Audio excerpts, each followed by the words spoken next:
This was a moment Jaime Foxx could never have foreseen. Upon receiving a profoundly heartfelt letter from Ibrahim Traoré, the celebrated actor's composure shattered on live television, leaving the entire studio in a state of hushed stillness. What were the contents of that correspondence? Experience this deeply moving and inspirational event that reveals a dimension of both Jaime Foxx and Ibrahim Traoré that has remained hidden until now. It all began with an unassuming envelope without a return address. Amidst a break in an interview while sharing a light-hearted moment on set, Jaime Foxx was presented with the sealed letter by a reserved production assistant. "There's no sender listed," she noted, "but the person was adamant that you receive it on camera." An amused curiosity flickered across his face as he arched an eyebrow. What's going on here? Some kind of practical joke? Yet, the tangible weight of the envelope suggested a certain gravity, something substantial. The producer leaned in and murmured, "Jaime, it's from the president of Burkina Faso." This information immediately seized his full attention. Jaime's casual smile vanished. "Wait, you mean the Ibrahim Traoré? That young leader who's been causing such a stir?" the producer affirmed with a nod. In an instant, a tangible shift occurred in the atmosphere.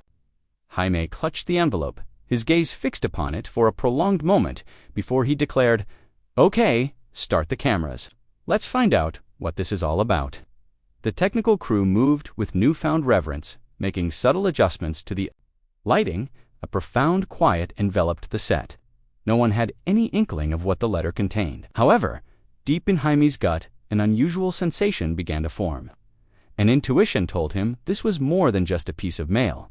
It was something far more significant, something that was about to alter the course of his life. Jaime meticulously broke the seal of the envelope. Within, he found a single sheet of paper, covered in an elegant, straightforward script. He started to read the words aloud. "Dear Mr. Fox, I address you not in my capacity as a president or a politician, but simply as a fellow human who has observed you, shared laughter with you from across a screen, and shed silent tears for a reality you cannot witness." A subtle tremor entered his voice as he went on. "I am writing to you because my people, my nation's children, recognize your face but are strangers to your heart, and I am convinced that you ought to become acquainted with them." The sentiment resonated with an unforeseen force. The studio remained utterly silent. The crew froze in place. The director himself had diverted his attention from the monitors. Jaime took a difficult swallow and proceeded with his reading. "This is not an appeal for assistance, nor is it a solicitation for sympathy. It is merely a narrative.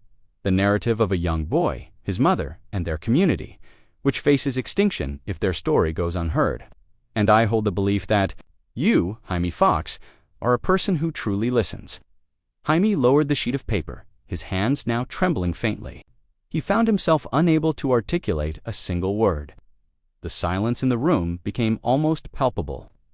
Then, in a near whisper, he said, "There's more to it." He refocused on the letter and resumed reading.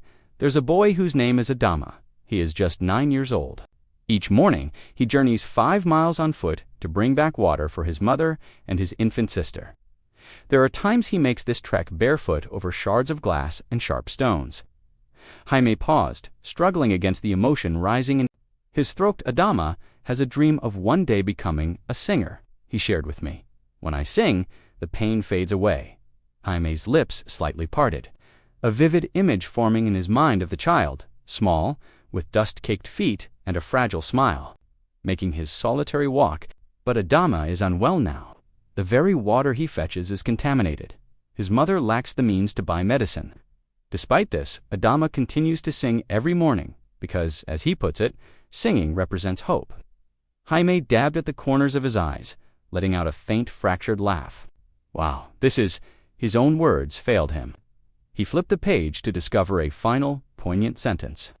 "Jaime, would you be willing to sing for him as well?" That was the end of it. Jaime refolded the letter and leaned back in his chair, utterly taken aback. Every person in the studio bore witness, as tears began to well in his eyes, and for the first time in a very long while, Jaime Foxx was at a complete loss for words. Jaime sat there, clutching the letter, his chest heaving with agitated breaths. The cameras continued to record, but no one had the heart to break the spell. A couple of crew members shared uncertain looks, questioning whether to stop filming, but the director gave a quiet shake of his head. "Stay on him," he mouthed. Lips quivered as he attempted to form words. He glanced at the teleprompter, but paid it no mind.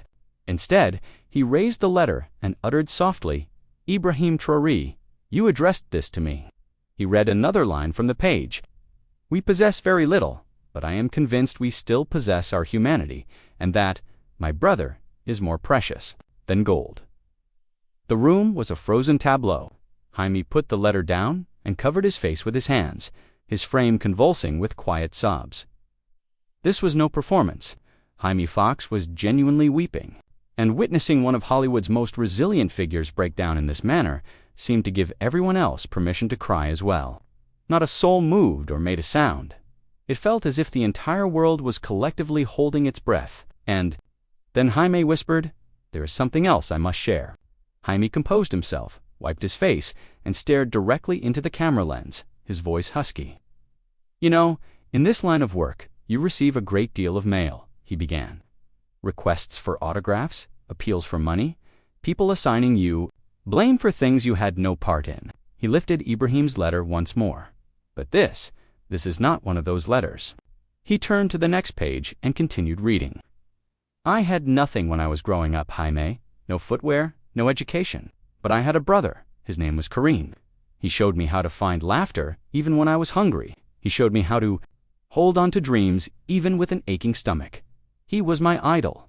Jaime's vision blurred and his voice fractured again. "Karim passed away when he was 13. He did not get to see the man I would grow up to be. But every single day, as I work to help my people, I can hear his voice. It tells me, keep fighting. Make them acknowledge us." Jaime pressed the letter against his chest, shaking his head in disbelief. "He lost his own brother, and he continues to fight for everyone else," Jaime whispered, as a tear traced a path down his cheek. "And here, I am sometimes feeling sorry for myself." The room was now in a state of absolute stillness. Jaime looked again at the letter, his hands unsteady. "So, what is your next move, Jaime? Will you continue to make the world laugh, or will you assist someone else in finding a reason to smile?" The question landed with the force of a physical blow. Jaime bowed his head, his eyes on the floor for a long moment. He then raised his gaze to the camera, his voice low but firm. "This man, this president of Burkina Faso, has just posed the most difficult question I have ever faced in my entire life." A weak laugh escaped him, though tears continued to stream down his face. "I'm not even sure I am worthy of a letter like this," he confessed. Around him, some of the crew had also begun to cry. The director, overcome with emotion, covered his mouth. And Jaime, speaking almost to himself, resolved, "But I will not turn away from this, not after this." He held the letter up once more, as if in tribute to Ibrahim, to Karim, and to every child still walking barefoot to find water. "I hear you." A solemnity descended upon everyone. Jaime folded the letter slowly, with great care.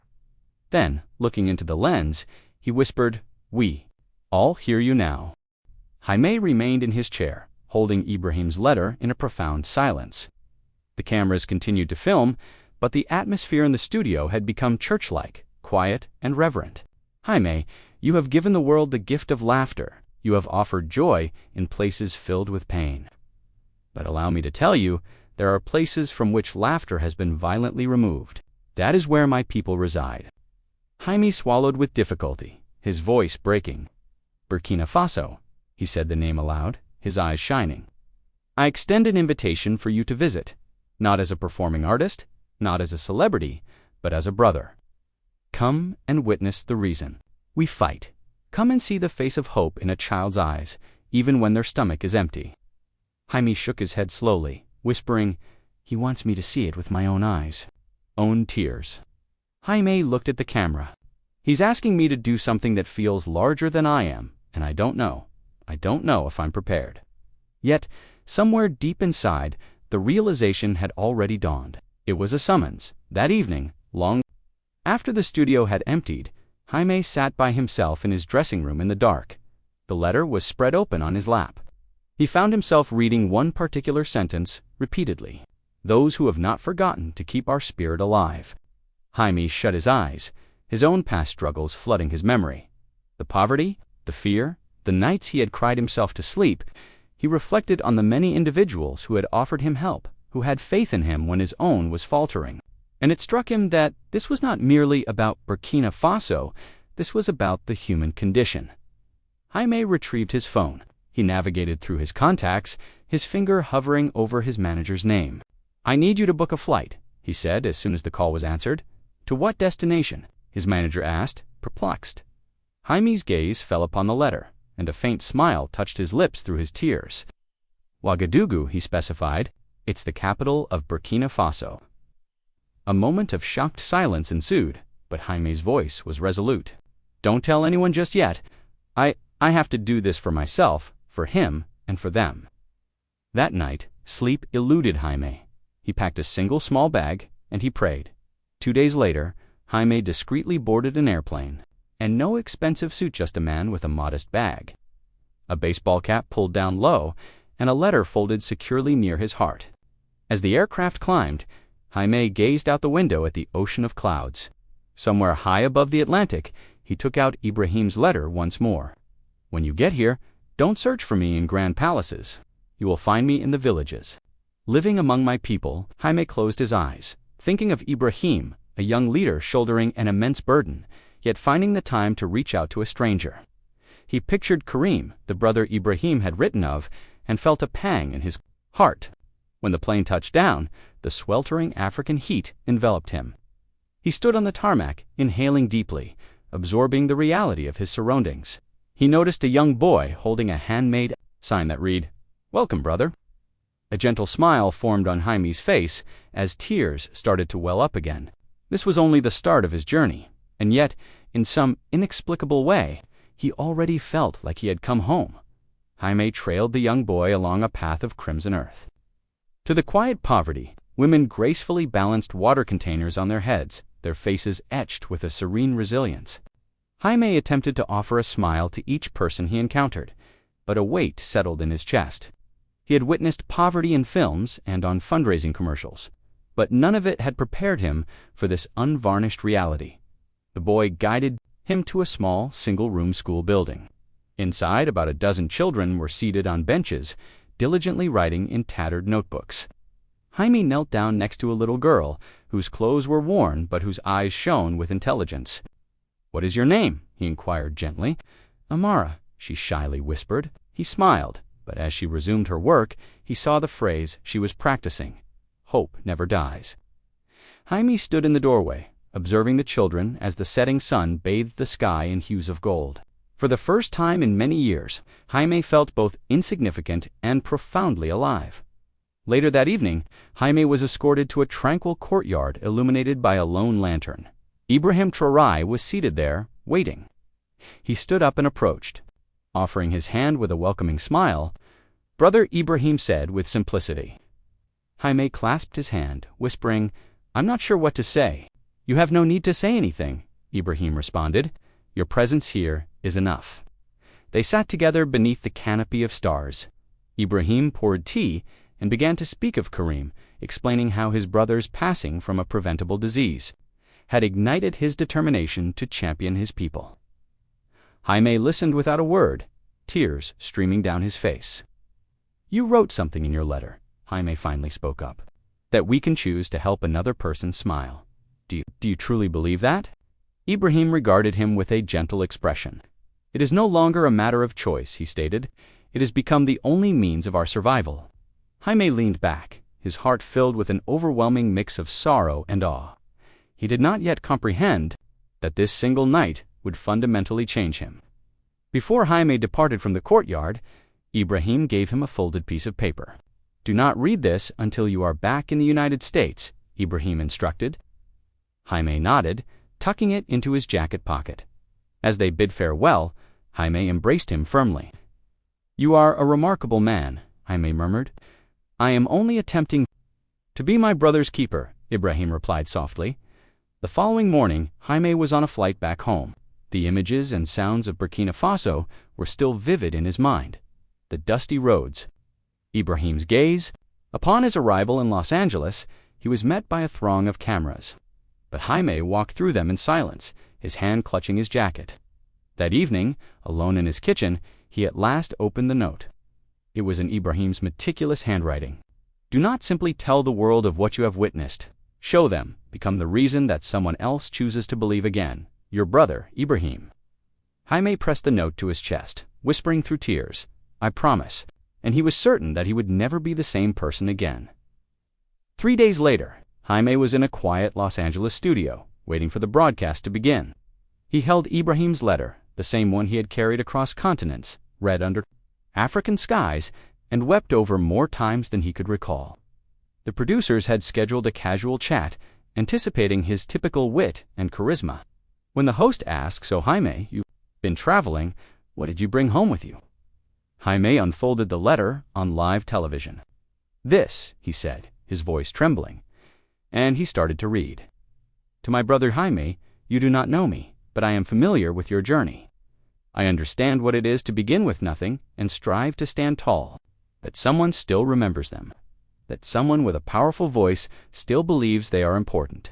Will you help me remind them? Jaime paused his reading, overcome by a fresh wave of tears. The studio fell silent. Even the camera operators were still. It was a silence that felt sacred. For a long, heavy moment, Jaime was unable to speak. I apologize, he said to the astounded audience. I wasn't prepared for it to affect me this deeply. He looked straight into the camera. Ibrahim Traoré is not just a political leader, Jaime declared. He is a brother, a son, a man fighting for children who lack even basic shoes, but who greet you with smiles as if they possess the entire world. Jaime held up the letter for all to see. He helped me remember that my story is intertwined with theirs, and yours is as well. We are not permitted to simply look away. The audience's applause started softly, then grew in volume. In the control booth, technicians wiped away tears. On social media, clips of the broadcast began to circulate with incredible speed. Jaime Foxx breaks down reading letter from Africa, one headline announced. But Jaime was indifferent to the headlines. In his heart, he was already formulating his next move. That night, sleep was impossible. He lay awake, staring at his ceiling with Ibrahim's words reverberating in his thoughts. Will you help me remind them? By dawn, he had made his decision. He arranged a press conference. The flash of cameras was incessant as he stood at the podium, once again holding the letter. I am launching a new initiative, Jaime stated with conviction. We will construct schools and clinics. We will be investing in dreams, not only in Burkina Faso, but in every neglected corner of our world. He paused, his voice thick with emotion, and we will name it the Karim Foundation, in honor of Ibrahim's brother, a boy who deserved to still be with us. The reporters sat in stunned silence, furiously taking notes, many of them dabbing at their own eyes. Jaime concluded with a solemn vow: we may originate from different places, but we are a single family, and families do not abandon one another. As he left the stage, his phone vibrated. It was a message from Ibrahim. Brother, my gratitude. Jaime smiled through his tears, whispering to himself, No, Ibrahim, thank you. The world was on the cusp of a change, and it had all been set in motion by a single letter. 2 days after Jaime's moving broadcast and press conference, the world was still captivated. His social media accounts were inundated with messages. Many were from people who felt inspired to contribute. Others shared personal tales of hardship and resilience. Yet, Jaime's thoughts kept returning to the letter. He sat by himself in his dressing room before another television appearance, carefully unfolding the fragile paper yet again. This time, he read it through to the very end. When I was a boy, my brother Karim would always say to me, if you are fortunate enough to possess a voice, you must use it on behalf of someone who does not have one. I am asking you, Jaime, as one brother to another, please do not forget the children of my nation. Do not allow the world to forget them. If you can carry even one of their stories with you, let it be theirs. Yours in solidarity, Ibrahim Traoré. Jaime shut his eyes, the letter clutched to his chest. Karim's name had become like a steady rhythm in his mind. He wiped his eyes, rose to his feet, and whispered to himself, I will not forget, he was no longer just an actor. He was a brother with a purpose. Jaime's subsequent public appearance was at a United Nations charity gala. He stood on a brightly lit stage, yet his voice was quiet and raw with feeling. "Ibrahim Traoré sent me a letter," he started, holding it aloft. "It shattered me. It awakened me." He recounted Karim's story. He described the children, the humble classrooms, the mothers awaiting water, and the smiles that masked their hunger. As he spoke, the cameras focused on his tear-stained face. "I have been blessed with a voice," Jaime said, "and from this day on, I will use it for those who are voiceless." He announced that the Karim Foundation had already secured millions in funding, with much more anticipated, but the mission was about more than just finances. It's about remembrance. Jaime said gently, "It's about being your brother's keeper." The entire audience got to their feet, applauding through their tears. Miles away in Burkina Faso, Ibrahim was watching the live stream on his phone. He sat in silence, a smile of pride spreading across his face. The world was finally paying attention. Later that night, Jaime called Ibrahim. When the connection was made, Jaime's voice was filled with emotion. "You are the one who did this," he said. "You made me truly see," Ibrahim responded with a gentle laugh. "No, brother," he corrected. "You made the choice to see." They talked for an hour, making plans, sharing dreams, and making promises. Before they concluded, Jaime made one final pledge. "For as long as I draw breath," he said, "Karim's name will never fade, and neither will yours." Ibrahim fell silent, his heart full. When they disconnected, Jaime looked out over the sprawling lights of Los Angeles and whispered, "Thank you, brother. Thank you for giving me a purpose greater than myself." And somewhere beneath the African stars, Ibrahim whispered in return, "Thank you for honoring your promise." The next morning, the recording of Jaime's tearful reading of the letter surpassed 50 million views online, and the world was reminded of a profound truth. We all possess a voice, and we all have a brother to look after. If this account has moved you, please do not simply continue scrolling.